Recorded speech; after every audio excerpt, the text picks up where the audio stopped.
Oke, Assalamualaikum. Dengan saya Gandang Serul Mam. Kali ini saya mau bercerita permasalahan pertumbuhan si pedet ini yang terganggu gara-gara indukan yang pincang selama berbulan-bulan. Yang warnanya putih, saya IB simental, ini sudah umurnya sekitar 6 bulan. Untuk yang merah ini, yang limosin, itu umurnya baru sekitar 3 bulan, tapi diseleb. Sebenarnya track record induk yang simental itu kalau beranak selalu bagus, tapi karena terjadi yang namanya kepincangan atau kaki menyilang, ada dua faktor, laminitis dan foot rot. ada peradangan sendi. Nah, akhirnya si sapi makannya aras-arasan atau tidak senapsu makan seperti biasa.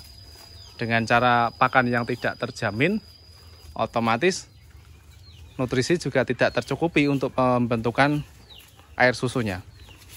Dan pertumbuhannya pun terselip sama pedet yang umur 3 bulan, yang simental itu umur 6 bulan. Kemudian untuk indukannya, itu coba saya lihatkan yang ini. Induknya ini.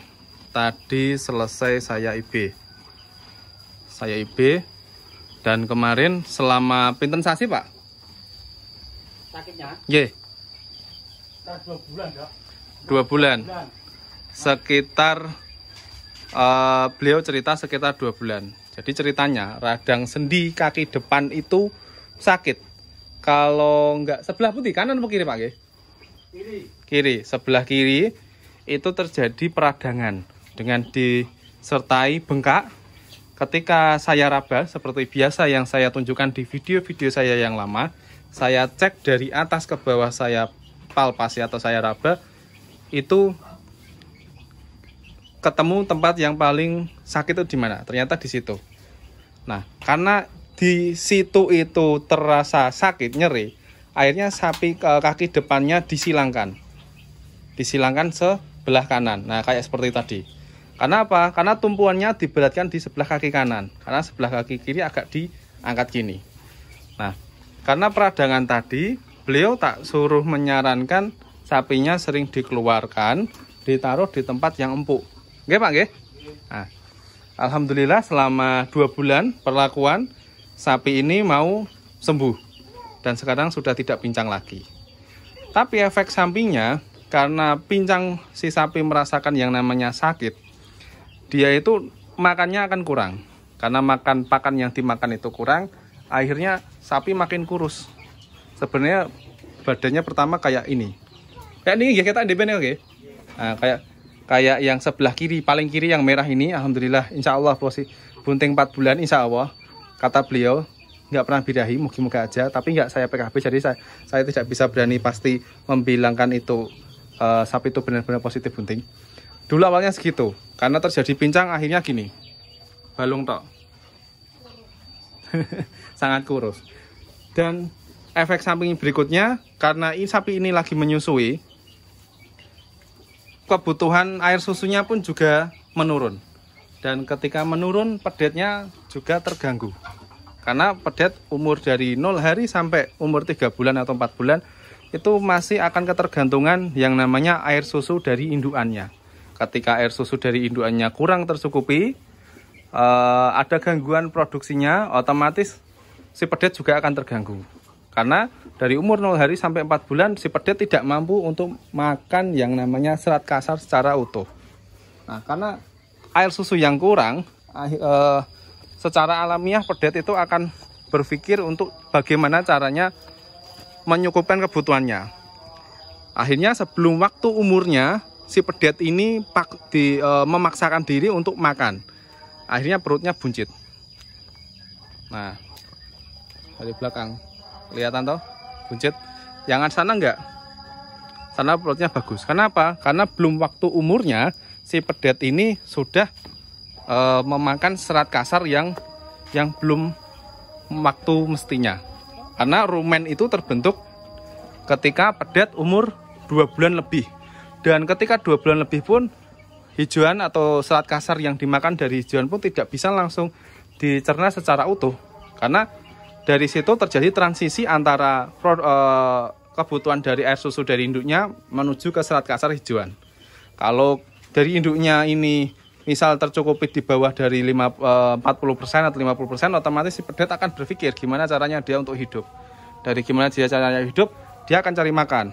Nah, dari situ yang namanya rumen itu dipaksa untuk matang lebih dulu daripada indukannya. Jadi logikanya seperti itu.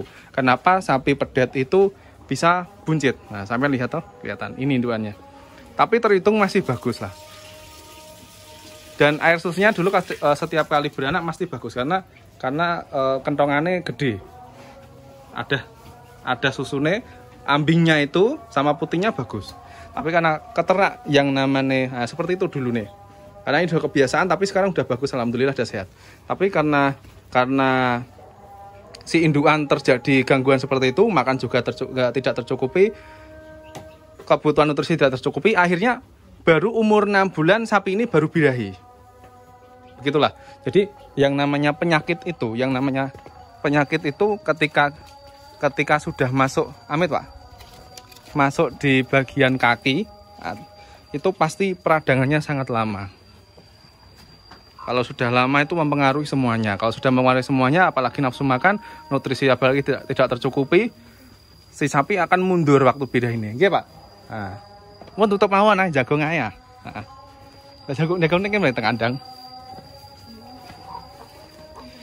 Jadi ketika teman-teman menemukan yang namanya kasus di kandang sapi itu pincang, segeralah di di treatment.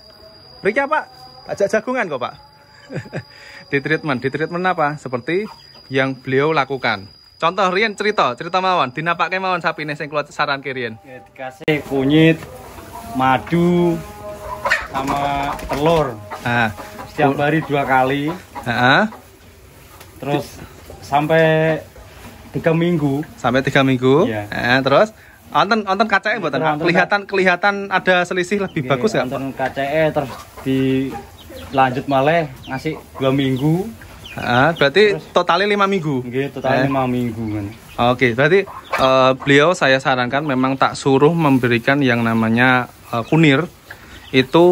Kunir itu kan ada antiinflamasinya atau pereda rasa nyeri di peradangan.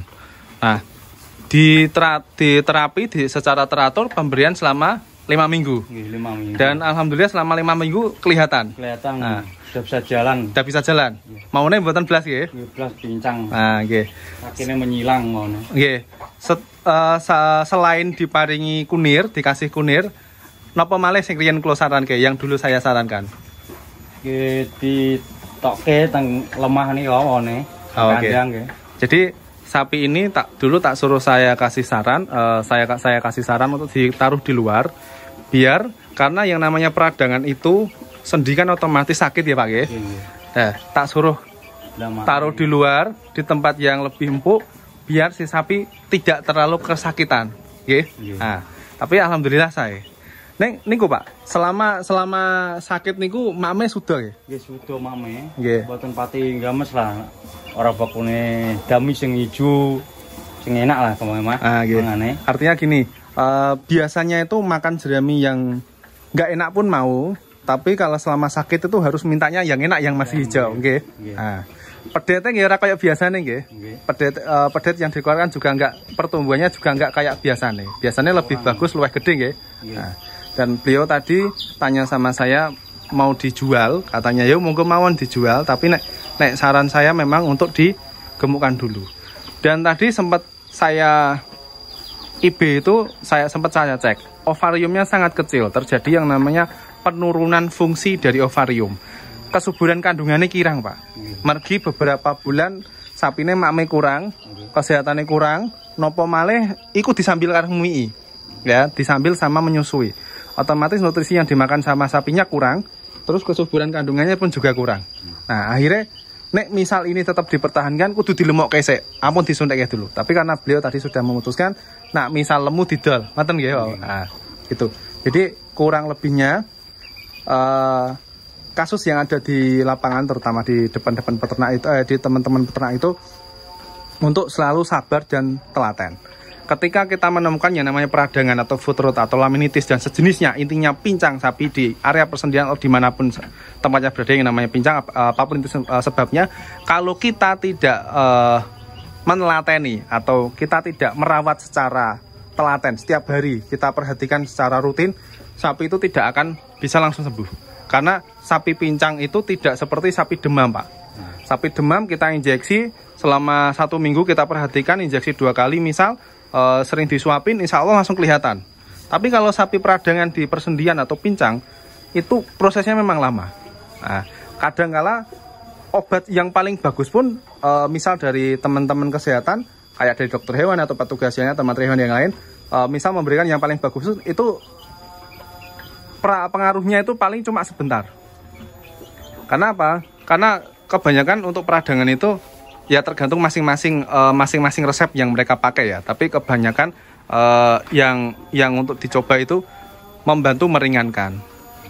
Ketika sudah peradangan obatnya sudah merasa hilang dan si peternak tidak mau telaten, ya sering-sering merawat dan memperlakukan yang bagus untuk ternaknya biar cepat sembuh, ya nanti akan semakin parah. Okay? Nah, tapi alhamdulillah bapaknya sabar, telaten, jadinya begini. Wes gak apa-apa, Pak. Rezekine jenengan. Muga-muga dadi. Nah, oke. Segitu aja. Terima kasih karena videonya sudah lama. Sampai jumpa. Pak sinten Mas mana? Pak Santoso. Oh, Pak Santoso. Di kandangnya beliau. Jadi teman-teman bisa belajar dari video ini, dari pengalamannya beliau dan sempat berkonsultasi sama saya. Kalau ada kendala di lapangan atau di kandang jenengan, tetap konsultasikan sama petugas setempat, minta saran yang terbaik. Misal petugasnya nggak sempat memberikan saran, jenengan sing tanya. Misal menjawabnya secara pelan-pelan, mungkin aja beliau lagi buru-buru. Tanyakan lagi ketika waktu slow lagi. Gitu aja. Yang penting sabar, saling mengerti. Gitu Pak ya. Oke, terima kasih. Assalamualaikum warahmatullahi wabarakatuh. Sampai jumpa. Jangan lupa bersedekah dan sholat. Bahagiakan orang tua. Terima kasih.